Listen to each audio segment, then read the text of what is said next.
করার পূর্বে সম্মানীয় দর্শকদের প্রতি আমাদের বিনীত আবেদন, অনুগ্রহ করে গ্রিন জোন থেকে মঞ্চে আসার জন্য কুশীলবকে সামাজিক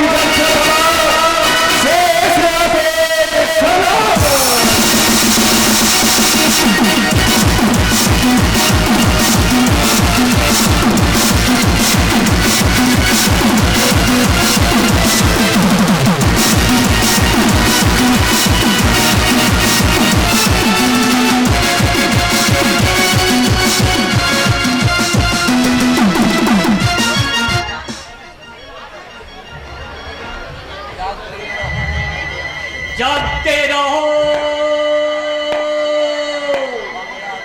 जागते रहो,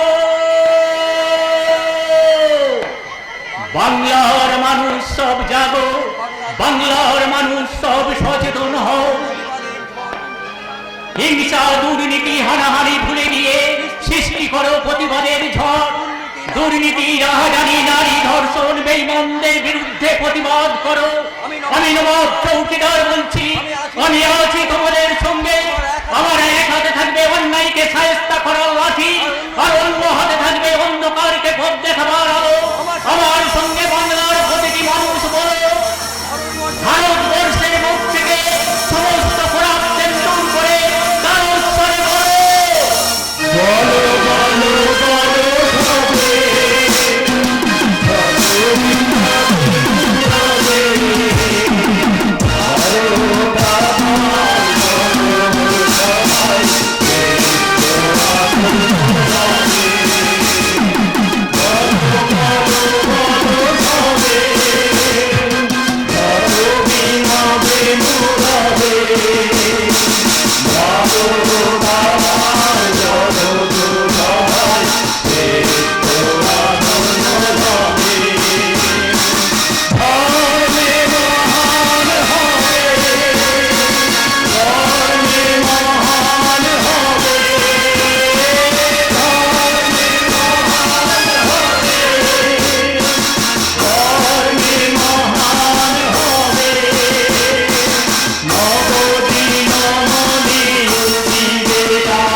সামান্য কনস্টেবল থেকে শুরু করে এতগুলো বছর পার করে আমি এই মানিকডাঙ্গা থানার ওসি, অথচ এতগুলো বছর আমি বুঝতেই পারলাম না আমি ওই সরকারি অফিসার না বেসরকারি কৃতদাস।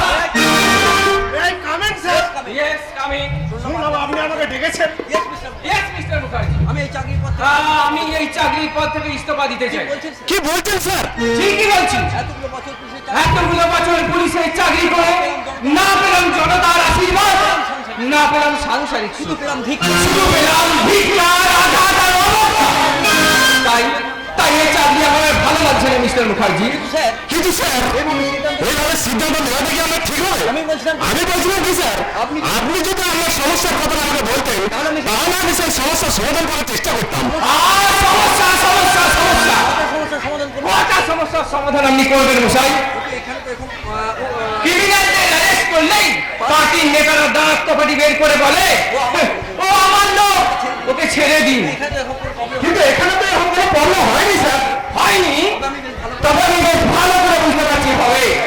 আমি এই মানিকডাঙ্গা থানাতে বদলি হয়েছি মাত্র 7 দিন।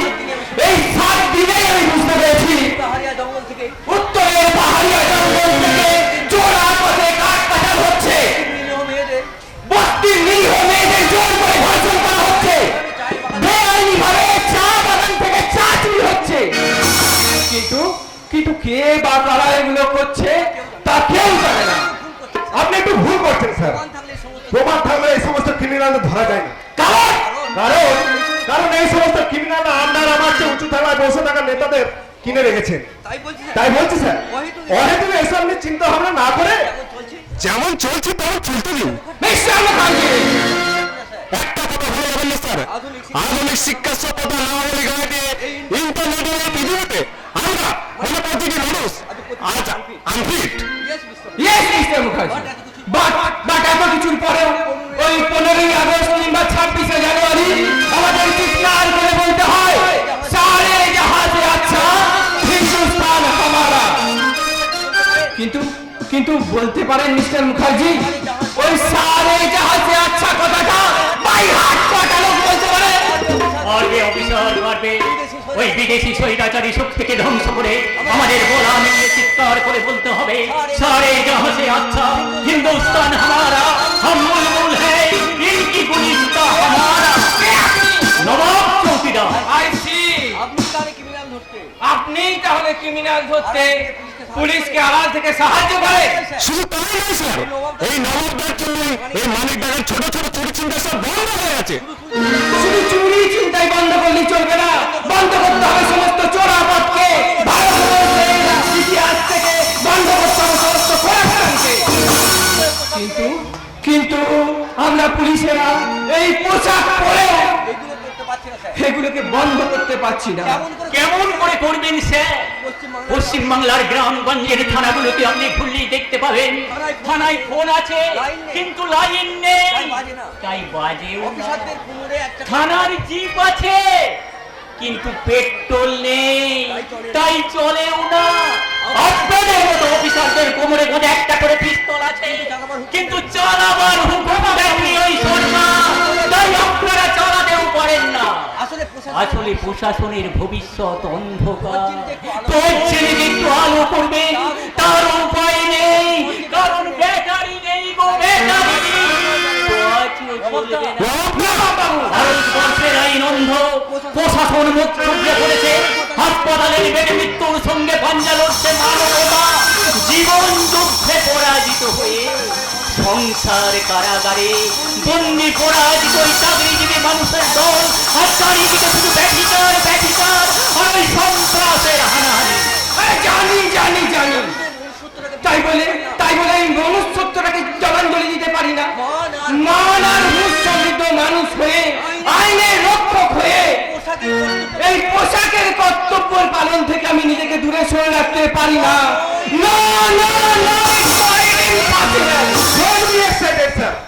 এই বাস্তব বড় কঠিন, আর বাস্তবকে মেনে নিয়ে বুদ্ধিমানের কাজ। উনি তো ঠিক কথাই বলেছেন স্যার, চাকরি ছেড়ে চলে যাওয়া মানেই তো হেরে যাওয়া। এমনি তো প্রশাসন দপ্তর শ্বাস কষ্টে ভুগছে, তার উপর আপনি ইস্তফা দিয়ে চলে গেলে আর অক্সিজেনের অভাব ঘটাবেন না স্যার, ঘটাবেন না। আপনি ঠিক বলেছেন নবাবদা, আপনি আমার সিদ্ধান্তটা পাল্টে ফেলুন স্যার। তাহলে সিদ্ধান্ত পাল্টে ফেলা মানে তো বধির হয়ে থাকা। প্রমাণের অভাবে আমি এই মানিক ডাকাতকে কিছুতেই সন্ত্রাস মুক্ত করতে পারবো না। পারবেন অফিসার, পারবেন। পারবো। কে বা কারা এই সন্ত্রাস ঘটাচ্ছে আমি তো আপনাকে সব বলবো। আপনি? হ্যাঁ আমি এই নিন, এই নিন স্যার, এই নিন কি এটা? একটা ডায়েরি। ডায়েরি? ইচ্ছে ছিল লেখক হবার, হয়ে গেলাম চৌকিদার, কিন্তু লেখার অভ্যাসটা তো ছাড়তে পারিনি। তাই অসত্যের মুখোমুখি দাঁড়াবার জন্য সত্যের কালি দিয়ে লেখা কিছু দুঃসাহসিক প্রমাণ আমি দিনের পর দিন ধরে এই ডায়েরিটাকে লিপিবদ্ধ করে রেখেছি। মানিক ডাকার অনেক ইতিহাস আপনি এই ডায়েরিটা পড়লেই জানতে পারবেন। তবে আমার অনুরোধ এই ডায়েরিটা পড়েই যেন কোনো স্টেপ নেবেন না, সময়ের জন্য অপেক্ষা করুন। বেশ, আমি আপনার কথা অনুযায়ী অপেক্ষাই করব। ঠিক যেমনই আমার ছোট্ট ভাগনা বিট্টু এতগুলো বছর তার মা বাবার জন্য অপেক্ষা করছে, কিন্তু বুলাইতে পারেন স্যার। আর কতদিন এই ফুলের মতো বাচ্চাটা অপেক্ষা করে থাকবে কি বলে? বিলাস, গঞ্জে খবর পেলাম আমাদের নতুন অফিসার এসছে, তাই তো চলে এলাম বটে। কিন্তু আপনার অভিযোগ তো আমার মগজে ঢুকবে না। কে আপনি? আর কেনই বা আপনার এই ফুলের মতো ভাবনা অপেক্ষা করছে? আমি বলছি অফিসার, আমি বলছি ওর নাম বিলাস মুর্মু। আমাদের এমএলএ লালমোহন গাঙ্গুলির কাজের লোক, ওই ছোট্ট বিট্টুর মামা। আজকালকার দিনে এই ছেলে এই গোলাপের একমাত্র ছিল আমার একমাত্র গোলাপ। ছোটবেলা থেকে বাবা মা মরে যাবার পর থেকে তোকে আমি কোলে দিলে করে বড় করলাম। পূর্বপরের গোবিন্দকে প্রেম করে বিয়েও করলো। 1 বছরের মাথায় বিট্টু এলো। গোবিন্দ বলে আবার বিট্টুকে আমি নিয়ে খুব সুখী ছিলাম স্যার। কিন্তু সে এক রাতের অন্ধকারে পুলিশ দিয়ে বিট্টুর বাবা মাকে ধরে নিয়ে এলো। তারপর থেকে এখনো পর্যন্ত ছাড়লেন নাই স্যার। কিন্তু কেন আপনার বোন আর গোবিন্দবাবু কি অপরাধ করেছিল? মুখার্জি বাবু সেই রাত্রে তো হাঁপিয়ে ছিলেন। স্যারকে সব কথা খুলে বলেন না বটে। বেশ, আমি জানি না বিট্টুর বাবা মা এখন কোথায়, তবে আমি কথা দিচ্ছি বিট্টুর বাবা মাকে আমি ওর কাছে ফিরে দেবই দেব। ধন্যবাদ স্যার, ধন্যবাদ। আজকালকার দিনে পুলিশ কথা দিয়েও কথা রাখে নাই, তাই আপনার কাছে আমার অনুরোধ, আমার বাবা মাকে খুঁজে দিন বটে। এই নিন 10টা টাকা। 10 টাকা? হ্যাঁ, আমাকে আমার মামা স্কুলের টিফিন খেতে যে টাকা দেয়, সেই টাকা আমি জমিয়ে রেখে আপনার জন্য এনেছি। এই নিন। কিন্তু তুমি টিফিন না খেয়ে আমাকে টাকা দিচ্ছ কেন? আমি জানি ঘুষের টাকা না দিলে পুলিশে কোনো কাজ করে না বটে। তাই শুধু এই 10 টাকাই কেন, কোনো কিছুর বদলেই যদি আপনি আমার মা বাবাকে খুঁজে দিতে পারেন, তাহলে আমি তাও দিতে প্রস্তুত।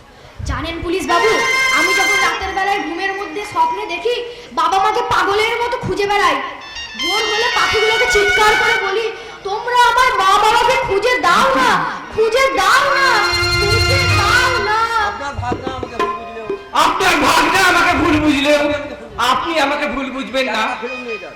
টাকাটা ফেরত নিয়ে যান। না স্যার, নেব না। না, মেজ বাবু ঠিক কথাই বলেছেন স্যার। ওই টাকাটা আপনি আপনার কাছেই রেখে দিন।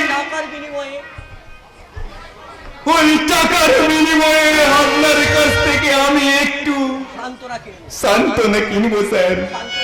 একটু সান্ত্বনা, এই ফুলের গাছটাকে বাঁচিয়ে রাখার একটু সান্ত্বনা, একটু সান্ত্বনা। কি ব্যাপার মিস্টার মুখার্জি, আমি তো কিছুই বুঝতে পারছি না। ওই বাচ্চা ছেলেটা টিফিন না খেয়ে আমাকে টাকা দেবে আর আমি সেটা হাত পেতে নেব? হ্যাঁ, নেবেন। তার কারণ কারণ ওই বিট্টু আর বেশি দিন বাঁচবে না স্যার। নবাববাবু, কি বলছেন আপনি? ঠিকই বলছি স্যার, ঠিকই বলছি।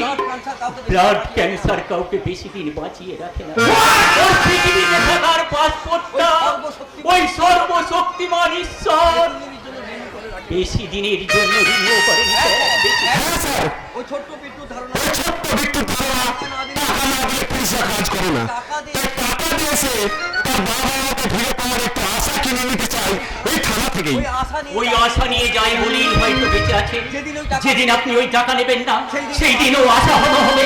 আর বলা যায় না সেই দিনে হয়তো আমি চলি। মানিক জায়গাতে পাহারা দিতে হবে, জাগাতে হবে ঘুমিয়ে থাকা ভিটু বাংলার মানুষকে, স্বাক্ষর করাতে হবে এই নিরক্ষর মানুষগুলোকে। জাগো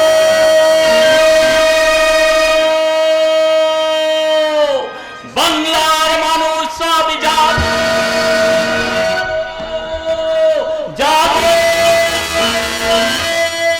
বাংলার মানুষ, জাগো।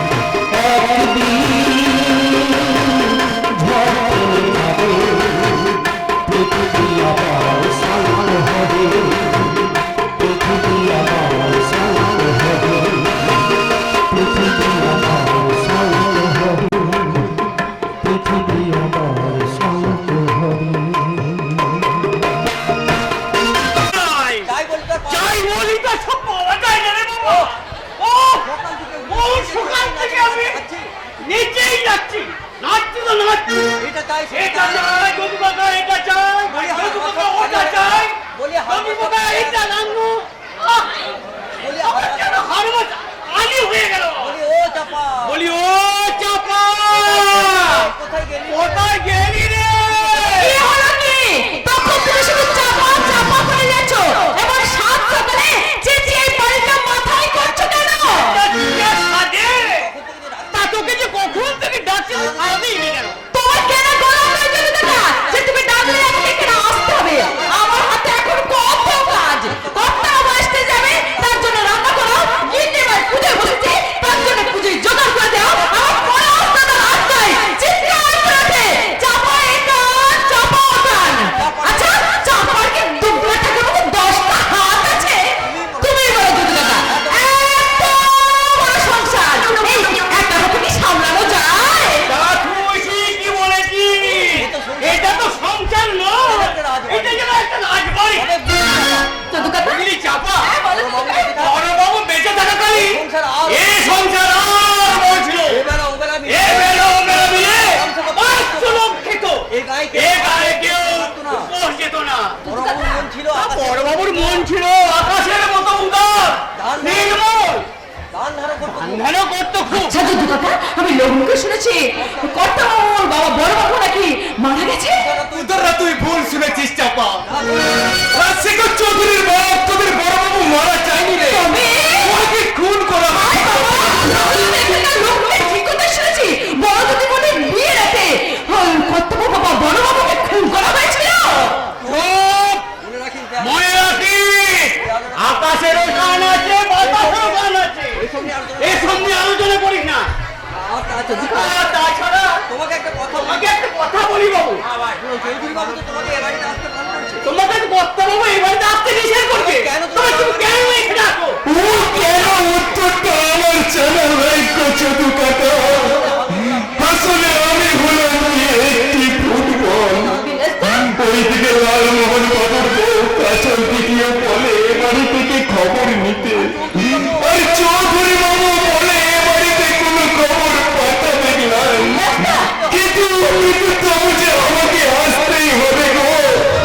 আমি যে হলাম লালমোহন বাবুর মাইনে করা চাকর বটে। চোরের কথা, আরে এখন বলেন তো চৌধুরী বাবু কেমন আছে বটে? মানিকডাঙ্গার বুকে চিরন্তন সত্য আর সততা চরিত্রের পতাকা উড়িয়ে চৌধুরী বংশ যেমন তাদের অস্তিত্বকে বজায় রেখে গেছে, এই রাজশেখর চৌধুরীও সেই অস্তিত্বকে বজায় রেখে ভীষণ ভাবে আছে। কিন্তু বিলাস, তুমি আমার কথা চিন্তা না করে তুমি বরং তোমার ওই মৌলিক লালমোহন কথা চিন্তা করো। আসলে আপনার তোমরা ঠিক করো কি আমার বোন হিসাবে জানো, তোমার বোন নয়। বহুদিন আগে তত্ত্ববর্মনের মতো খাড়া দিয়ে দু টুকরো করে ফেলেছি আমার সম্পর্ককে। কাজল আমার বোন নয়, ও শুধু লালমোহন গাঙ্গুলির স্ত্রী। যদি এই পরিচয় নিয়ে বেঁচে থাকতে পারি ভালো, আমার বাড়ি ছোট মুখে বড় কথা বলবো কি নাই চৌধুরী বাবু? আসলে আপনি কাজল দিদিকে বোন না মানলেও কাজল দিদিতে আপনাকে দাদা বলে মানিক পথে। প্রত্যেক ভাই ফোটার দিন ফোটা দেওয়ার জন্য ওই কাজল মা এবারে ছুটে গেছে। রাখি পড়ানোর জন্য একটা রাখি নিয়ে আপনার কাছে ছুটে গেছে। কিন্তু কেন জানি না। আপনি ফোটা না নিয়ে রাখি না পড়ে তাকে দূর করে দাঁড়িয়ে দিয়েছে। কাজল দিদি যদি কোনো অন্যায় করে থাকে তাকে কি ক্ষমা করে দিয়ে যায় না? আপনি বড় ভাই হয়ে সেই ছোট বোনকে ক্ষমা করতে পারেন না কর্তা। ছোট মনকে ক্ষমা করলে আমি যে নিজের চেতনার কাছে ছোট হয়ে যাব। আমার অন্তরের জ্বালা, আমি যন্ত্রণাটা বোঝাতে পারবো না তোমাদের। তোমরা প্রদীপের আগুন দেখেছো, দেখনি প্রদীপের নিচের অন্ধকার। বিলাস, তুমি মানিকডাঙ্গার আদর্শ গর্ব। তুমি এ বাড়িতে যখন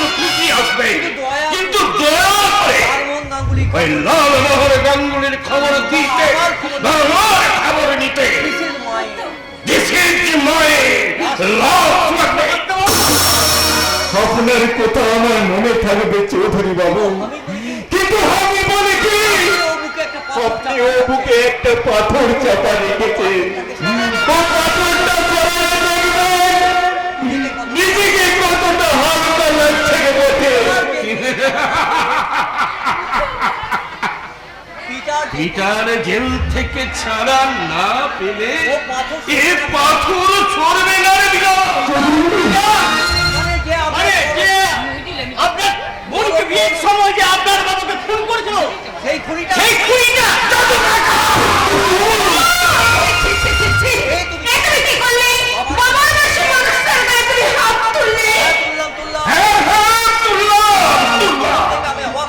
আমি ওর সকল থেকে অবাক হয়ে যাচ্ছে। আমার মাথায়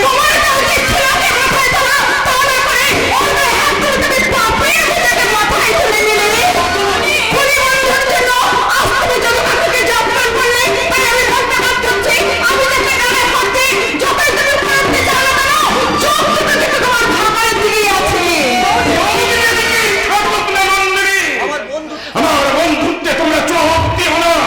আমি পিটারের সম্বন্ধে একটাও বাজে কথা শুনতে চাই না।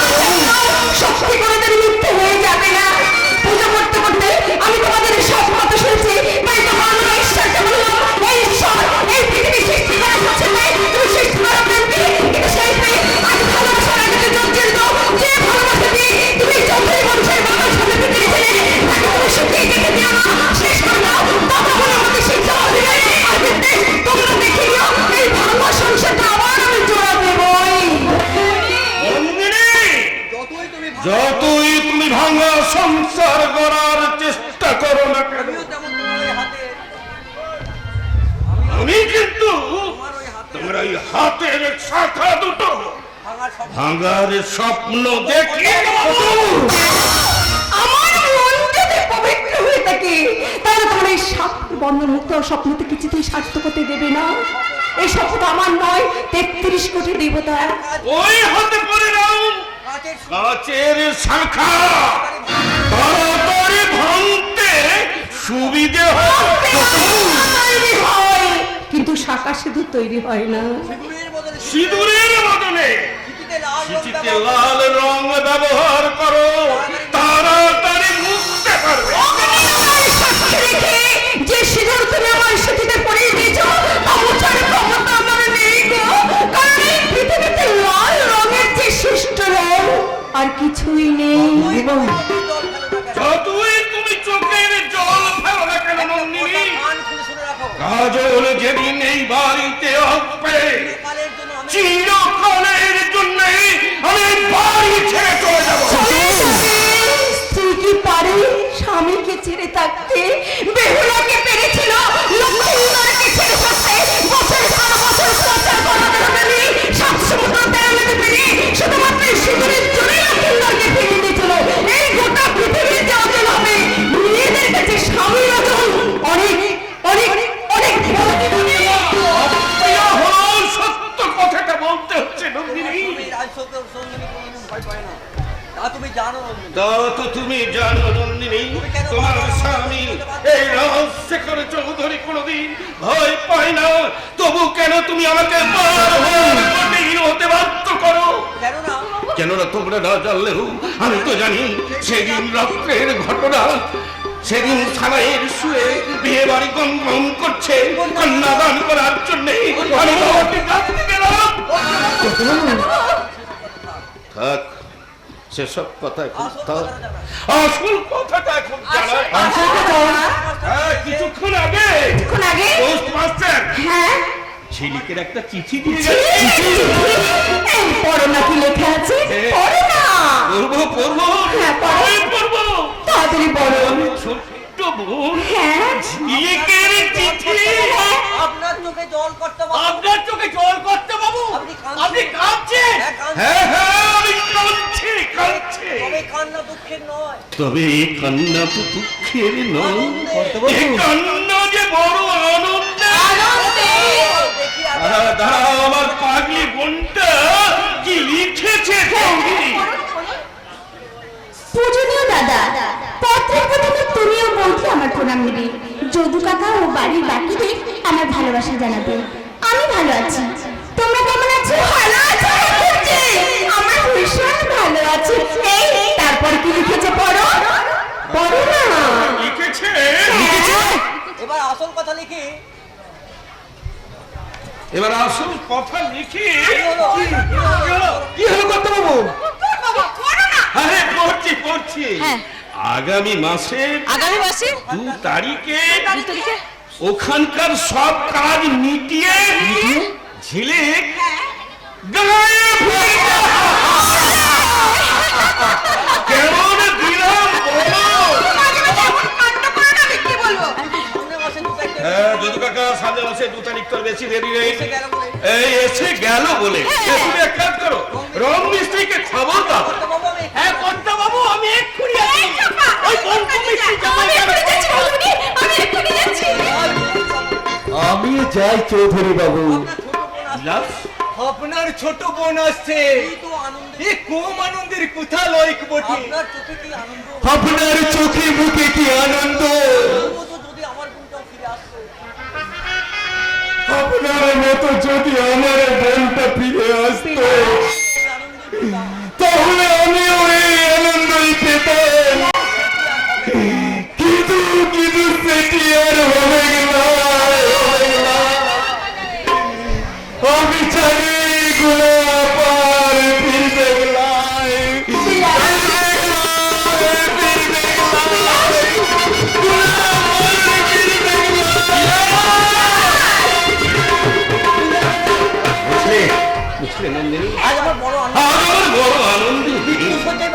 মৃত্যু সজ্জায় আমি বাবাকে কথা বলেছিলাম, 2 বোনকে আমি মানুষের মতো বড় বোন কাজল তো নিজেই নিজের রাস্তা বেছে নিল। মা আমাকে ভুল ভুলে চলে গেল কাজলের সঙ্গে ওই বড় জামাইয়ের বাড়িতে। আমার কাছে থেকে গেল ওই ছোট্ট জিনিস। ছোটবেলা থেকেই আমি ওকে বিদেশের কনভেন্টে পড়াশোনা করিয়ে মানুষের মতো মানুষ করেছি। ঝিলিক আমার অহংকার, গর্ব হয়ে গায়ে দিচ্ছে, তাই তো? বিদেশে থেকে ঠাকুরজি গ্রামে ফিরে আসছে, এখানে সব কোনো অসুবিধা হবে না তো? তারপর তো 2-4 দিন হবে, কিন্তু থাকতে থাকতে সব ঠিক হয়ে যাবে। এখন তুমি একটা কাজ করো তো, পলাশকে ডাকো। কি দরকার? দেখো কাণ্ড। ওরে বাবা, পলাশ ছাড়া এত ঝামেলা পোয়াবে কে? আচ্ছা তুমিই বলো, এই সংসার এত বড় স্টেজ কি সামলায়? আমরা কি খাবো, কোথায় থাকবো, কে দেখে? আমি বুঝতে পারলাম, কিন্তু আমাদের দায়িত্ব, এই চৌধুরীর দায়িত্ব তুমি পলাশকে দিয়েছো বলে ঝিলিকের দায়িত্ব কি তুমি পলাশকে দেবে? ভাব দেবো ওর মতো সৎ এই গায়ে কেউ আছে নাকি? নন্দিনী, এ পাহাড়ের মতো নয়, বাতাসের মতো সরল, আর পৃথিবীর মতো কঠিন বাস্তব ওই পলাশ। তাই আমি ঠিক করেছি ওই পলাশের হাতে তুলে দেবো আমার ছোট্ট বোন ঝিলিকের সব দায়িত্ব। এত বড় দায়িত্ব নেওয়ার যোগ্যতা কি আমার আছে বাবু? পলাশ, জীবনটাকে হাইরোড মনে করে ব্যথা বেদনা সুখ দুঃখ আর হাসি কান্নাগুলোকে ওই পথের দুপাশে ছোট ছোট গ্রাম মনে করে দুপাশে ফেলে রেখে ভাগ্যের বাম্পারে ধাক্কা খেতে খেতে প্রগতির হেডলাইট চালিয়ে আদর্শের স্টিয়ারিংয়ে হাত রেখে এই শরীর নামক ব্রেক ফেল হওয়া লরিটাকে নিয়ে আমি ছুটে চলেছি ওই লক্ষ্য আর কর্তব্যের নিশানায়। কিন্তু বাবু, ওই লক্ষ্য আর কর্তব্যের নিশানায় পৌঁছাবার আগেই দায়িত্বের লেভেল পাসিং আমি থামিয়ে দেবেন না। আমি যে থেমে যেতে চাই না। সেই ছোট্টবেলা থেকে আমি আপনাদের কাছে মানুষ, আপনারা যখন যা বলেছেন আমি তখন তাই করেছি। লোক আমাকে হাত ছাড়ি দিয়ে ডাকলেও তার কাছে কখনো ধরা দিইনি, হতাশাকে কখনো নি আশার কাছে বিজয় হতে দিইনি। আপনাদের রঙিন ছোট ছোট স্বপ্নগুলোকে আমি কখনোই কুয়াশায় মিলিয়ে যেতে দিইনি। কিন্তু আজ যে গুরু দায়িত্ব আপনি আমার কাঁধে তুলে দিতে চাইছেন তার যোগ্য বোধহয় আমি নই বাবু। দেখো কাণ্ড, দেখো ছেলে কাণ্ড, দেখো ওরে পাগল, যুদ্ধ না হলে তো দেশ জানতেই পারবে না তাদের শক্তি কতটা। বিশ্বাস দিয়ে। তোর এই কাঁচটা না বিশ্বাস দিয়ে তৈরি। অবিশ্বাসে এই অবিশ্বাসের বন্ধু আমেরিকাতে ফায়ার তোর করতে পারবো কাঁধে না। রেখে আমি আমি ফায়ার করতে পারবো না রে। আপনি এইসব আপনি কি বলছেন বাবা? তোর বাবু তো ঠিক কথাই বলেছে পলাশ। তোর ছাড়া আমাদের আর কি আছে বল? তোকে বলতো আমাদের সুখ দুঃখ হাসি কান্না না নকল করে দিয়েছে ঘর স্বপ্ন। আমি বিয়ে হয়ে পৃথিবীতে এলেও আমি মা হতে পারবো না। আমার সব ছিল আমি সহ্য করতে পারবো যন্ত্রণা, কিন্তু বাপ থেকে সহ্য করলাম আমি মা হতে পারার যন্ত্রণা। আমি যখন একা একা একা কিনতে চালাই বসে বসে কাঁদতাম, তখন তুই আমাকে বলতে কাঁদতে যেন মা। আজ এত তোকে বুকে জড়িয়ে জড়িয়ে আমি তোকে জড়িয়ে ধরতাম পলাশ। আজ এতদিন পর তুই বলে বুঝতে পেরেছিস আমি তোর নিজের মা নই, নকল মা। তাই আমি মা না বলে আমায় গিন্নিমা বলে ডাকিস। না আমার মা, মুখে তোমায় গিন্নিমা বলে ডাকলেও আমি তো জানি তুমি যে আমার মায়ের চেয়ে অনেক অনেক বড়। পলাশ আর মাকে কোনোদিন নকল করা যায় না গো। পলাশ আদৌ আজকালকার দিনে কম্পিউটার কিংবা মেগা সিটির হাই স্ট্যাটাসের যুগে ছেলেমেয়েরা ওই মায়ের দুধের বদলে খাচ্ছে টিনের কুটোর দুধ অথবা প্যাকেটের দুধ, আর তাই তার বড় হয়ে হচ্ছে ক্রিমিনাল কিংবা কলগান। কিন্তু শুধু আমি নই না, বিশ্বাস করো শুধু আমি নই, তারাও ভালো করেই জানে যে এই মানবতাহীন ব্যবসার জন্য ওই দুধকে ফিল্টার করে টিনের কোটোতে বা প্যাকেটে পুরলেও কোনো মাকে কিন্তু কোনোদিন নকল করা যায় না গো, নকল করা যায় না। তা বাবু ঝিলিক দিদি উনি কবে আসছে? এই আগামী মাসের 2 তারিখে। আসুন পোলা। ও কোন ঘরে থাকবে? ও কোন ঘরে থাকবে? কি কি দেখবে? কি দেখবে? কোথায় কোথায় যাবে? কোথায় কোথায় যাবে? তো ব্যবস্থা তুই করবি। সব ব্যবস্থা কিন্তু তোকে করতে হবে। আর শোন, ও যদি বেড়াতে যায়, ও যদি বেড়াতে যায় তুইও সঙ্গে যাবি। কোথায় যাবে তুই কিন্তু সঙ্গে যাবি। ও যদি আর ও যদি বেড়াতে গিয়ে স্টিয়ারিং এর হাত দেয় তুই কিন্তু ব্রেকে পাটা দিয়ে রাখবি। আর একটা কথা শোন, ও যদি বন্দুক চায় তুই মুখটা পেতে দিবি। এ কি বলছেন বাবু? ভয় পেয়ে গেলি নাকি? ভয় পেয়ে গেলি না কি রে বাবা? তা ভয় পাবো না? বন্দুকের সামনে বুক পেতে দাঁড়ালে আমি তো মরেই যাবো। পাগল তোরা উনি বাংলা রঘু ডাকাতের দল বিদ্রোহী, আর বিদ্রোহীরা কখনো মরে না। তোমাদের কথা শুনে আমার কিন্তু বেশ ভয় করছে। কেন? আমার মনে হচ্ছে এ বাড়িতে আমার আর বেশি দিন নেই। মা, এই কি কথা? কেন আবার? ঝিলিক দিদিমণি এ বাড়িতে আসার পর থেকে তোমরা শুধু তাকেই ভালোবাসবে, আমাকে তো আর ভালোবাসবে না। এই পাগল, এই মায়ের ভালোবাসা কখনো ভাগ করা যায় না রে বাবা। ওর গিন্নিমা তো ঠিক কথাই বলেছি রে পলাশ। ভালোবাসা বেড়ে যায়, ভালোবাসাকে ভাগ করা যায় না। বাবু তুই দেখিস না? দেখিস পলাশ, ছোটবেলাতে যেমন আমরা ছোটবেলাতে যেমন মানলাম এক সুতোই মালা গাঁথা হয়ে এই চৌধুরী পরিবারকে আলোয় আলোকিত করে রাখতাম, আজ ঠিক তেমনি ভাবে আমরা আবার ফিরে আমরা আবার ফিরে নিয়ে আসবো আমাদের অতীতকে। আগামীকে ডেকে ডেকে আর আগামীকে ডেকে বলবো, দেখে যাও তোমরা আমাদের আমাদের বর্তমান বর্তমান ভবিষ্যৎ কতটা সুখে। শোনো, তোমাদের বর্তমানকে কাছে নিয়ে আমি ফিরে যাব আমার প্রথম যৌবনের আঙ্গিনায়। আমি আবার হাসবো, মেঘের কোলে রক্তর যে হাসি আসতে শিখেছিল আবার আমি গাইবো। এই পলাশ, তোর মনে আছে সে ছোট্টবেলায় তোকে যে গানটা শিখেছিলাম? একসঙ্গে গাইবো কেমন? বাসবো ভালো, রাখবো ভালো, এই জীবন হাসি তারে মনে হয় আজকে বসি প্রেমের বই ঘরে। বাসবো ভালো, রাখবো ভালো, এই জীবন হাসি তারে মনে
রাখবো ধরে।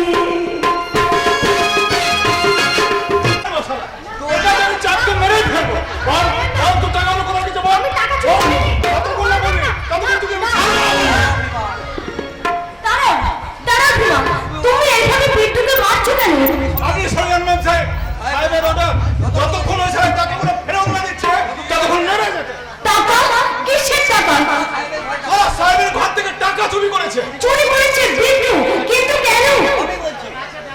আমি বলছি বিট্টু কেন টাকাটা চুরি করেছে? আপনি? এই মানিকডাঙ্গা থানার নতুন অফিসার অভিজ্ঞান সরকার। আমি জানতাম এইরকম একটা পরিস্থিতির সৃষ্টি হবে, তাই বাধ্য হয়ে আমাকে এখানে আসতে হলো। বেশ করেছেন। এবারে ছোট লোকের বাচ্চাটাকে নিয়ে গিয়ে আপনি হাজতে পড়ে না না অফিসার, ওকে এত বড় শাস্তি দেবেন না।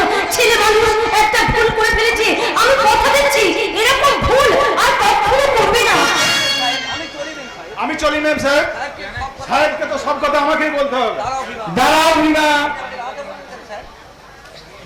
আপনি আমাকে দাঁড়াতে বললেন কেন স্যার? এখনই এত চিন্তা করার দরকার নেই ভীমা। এখন তো তোমাকে দাঁড়াতে বলেছি। চিন্তা করো তখন যখন আমি তোমাকে কাজ করে দাঁড় করাবো। আপনি কিছু মনে করবেন না কাজল দেবী।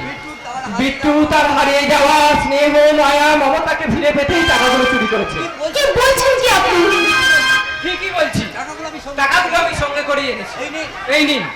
কিন্তু বিট্টু? এবার বুঝতে পারছেন তো কাজল দেবী কেন বিট্টু টাকাগুলো চুরি করেছে? আর নিশ্চয় বুঝতে পারছেন, এক রাত চাপা যন্ত্রণা বুকের মধ্যে বয়ে বেড়াচ্ছে ওই ছেলেটা। অফিসার? তাই বলছি আপনি পারেন না ওই যন্ত্রণাটা কিছুটা লাঘব করে দিতে? পারেন না ওই বিট্টুর মা বাবাকে ফিরিয়ে দিতে? যাক, এখনই আপনাকে আমি এসব প্রশ্ন করছি না। আমি বরং ভীমাকে এখন কিছু প্রশ্ন করতে চাই। আচ্ছা ভীমা, তুমি তো লালমোহন বাবুর কাছে কাজ করছো অনেক বছর ধরে। ও ওই গায়ে এই গায়ে তুমি ছোটবেলা থেকেই আছো। আগে হ্যাঁ, কিন্তু কেন বলুন তো? শুনেছি তুমি যে বস্তিতে থাকো সেই বস্তিতেই বিট্টুর বাবা মা থাকতো। ওরা কি অপরাধ করেছে তা নিশ্চয়ই তুমি জানো। না স্যার, আমি কখনো ওদের কোনো খোঁজ খবর রাখতাম না। কেন রাখতে না? না, মানে আপনি কি বিট্টুর মা বাবার ব্যাপারে ভীমাকে সন্দেহ করছেন? আসলে কি জানেন ম্যাডাম, এই পুলিশের চোখটাই সন্দেহে। সামনে যাকে পায় তাকেই সন্দেহ করে। এই যেমন ধরুন এখন আমি ভীমাকে সন্দেহ করছি, একটু পরেই হয়তো আপনাকে সন্দেহ করতে পারি। আবার বলা যায় না মাননীয় এমএলএ মানে আপনার স্বামী লালমোহন গাঙ্গুলি আমার সন্দেহের লক্ষ্য হতে পারে।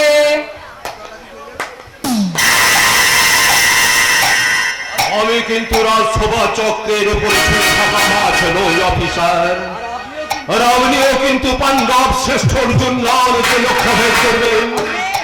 আপনি লালমোহন গাঙ্গুলি। এই গ্রামের সবাই আমাকে লালমোহন বাবু হিসাবে জানে। আর তাছাড়া সরকারি দপ্তর থেকে সরকারি এমএলএ ডিগ্রিটা আমার নামের পাশে বসে রয়েছে এই গ্রামের অজস্র জনগণ। দেখুন না স্যার, উনি শুধু শুধু আমার সন্দেহ করছেন। ভীমা, আরে ওভাবে কথা বলিস। উনি এই থানাতে প্রথম এসেছেন, একটু মন দিয়ে কাজ করতে দে। আরে আসলে কি জানেন অফিসার, মানিকডাঙ্গাতে তো আপনি নতুন এসেছেন, তাই রক্ত গরম করে এই মানিকডাঙ্গাকে আপনি ঠান্ডা করতে চাইছেন। একটা কথা আপনি মনে রাখবেন, আপনার ঘরটা তৈরি কাজ দিয়ে, তাই অন্যের ঘরে ঢিল মারবার আগে একবার নিজের কথাটা ভাববে। এনিওয়ে কাজল, তুমি বাড়ির ভিতরে যাও, আমি অফিসারের সাথে কয়েকটা প্রাইভেট আলোচনা সেরে নেই। বেশ, আমি যাচ্ছি। তবে যাবার সময় একটা কথা বলে যায় অফিসার, মেঘ যত গর্জায় তত কিন্তু বর্ষায় না। বিট্টুর মা বাবা চলে যাওয়ার পর থেকে ওকে আমার কাছে রেখেছি। ও স্নেহ থেকে বঞ্চিত হয়ে যন্ত্রণা সহ্য করলেও আমার মনুষ্যত্বের কাছে তাও সহ্য উঠেছে।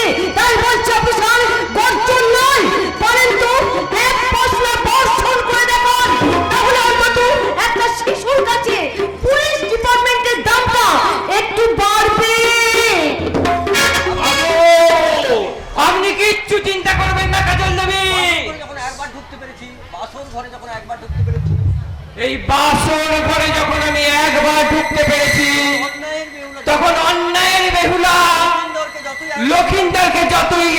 করুক না কেন, সবাই আমি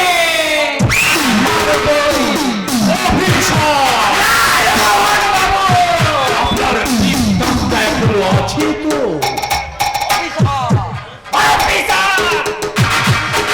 আরে অযথা আপনি উত্তেজিত হচ্ছেন কেন?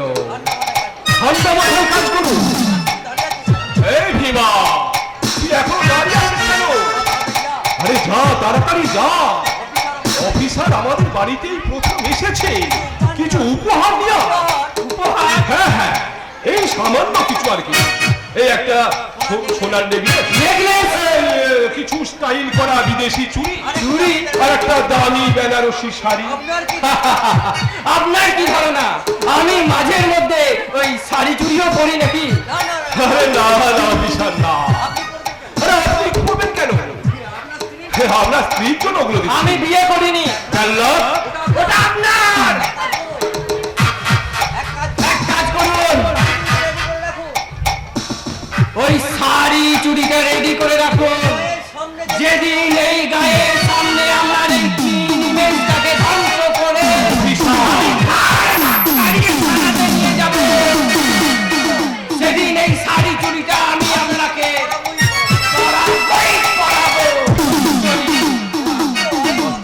আপনি অহেতু তোমা আমার উপর রাগ করে চলে যাচ্ছেন অফিসার, কিন্তু একটু ভেবে দেখবে, খালি কেটে কুমির আনলে কুমির কিন্তু কামড়াবে।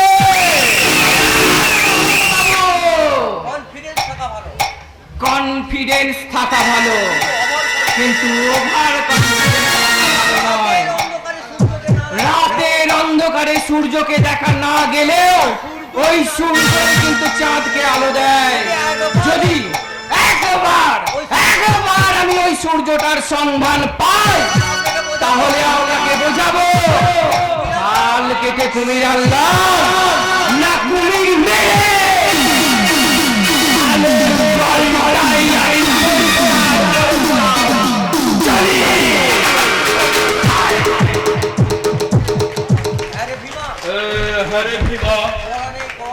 বলা নেই কোয়া নেই, এত ভালো লোক কি করে পুলিশের চাকরি পেল বলতো? সেটা তো আমিও বুঝতে পারছি না সাহেব। না না না, বুঝেও কাজ নেই, বুঝেও কাজ নেই। তবে ওই ভালো মানুষ অফিসারের সম্বন্ধে একটু ভালো করে খোঁজ খবর নেই। ঠিক আছে স্যার, কিন্তু আমার মনে হচ্ছে কি স্যার, এই অফিসার ঠিক আর 5 জনের মতো নয়, একটু শক্ত আছে, ন্যায়ের প্রতীক। প্রতীক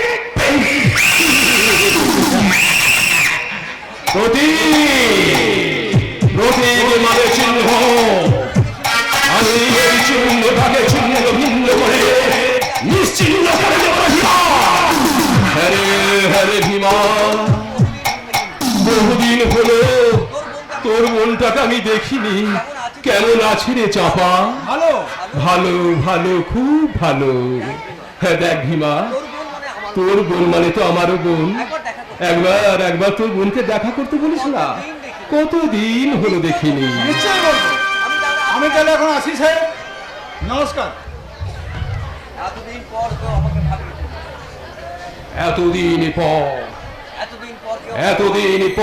কেউ আমাকে ভাবিয়ে তুললো। ওই শালা অফিসার যদি ফাইলটা পেয়ে যায়, তাহলে তো আমার সব ধরা ফাঁস হয়ে যাবে। আমার বোন কাজল ভাবতে পারবে কেন রাজশেখর চৌধুরী আমাদের বাড়িতে ঢুকতে দেয় না। আর সব জানাজানি হয়ে গেলে আমি কিন্তু তা কি করে হয়? না না, তা তো হলে চলবে না। আমি লালমোহন গাঙ্গুলি মানে আমি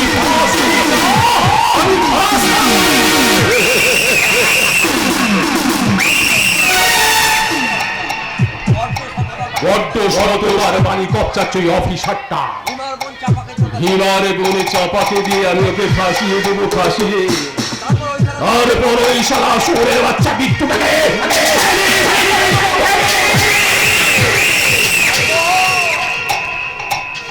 লালমোহন, এই গ্রামবাসে তুমি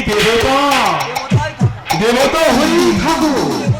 শুধু দেবতার ছদ্মবেশে শয়তানের হেড অফিসে বড় বাবু হয়ে তাবু করে যাও মানবতাকে ন্যায় নীতির গণেশকে উল্টে দিয়ে সৃষ্টি করো নীতিহীনতার অহিংসার মঞ্চে দাঁড়িয়ে দেশপ্রেমের পতাকা উড়িয়ে এই জনগণের সঞ্চার চাপে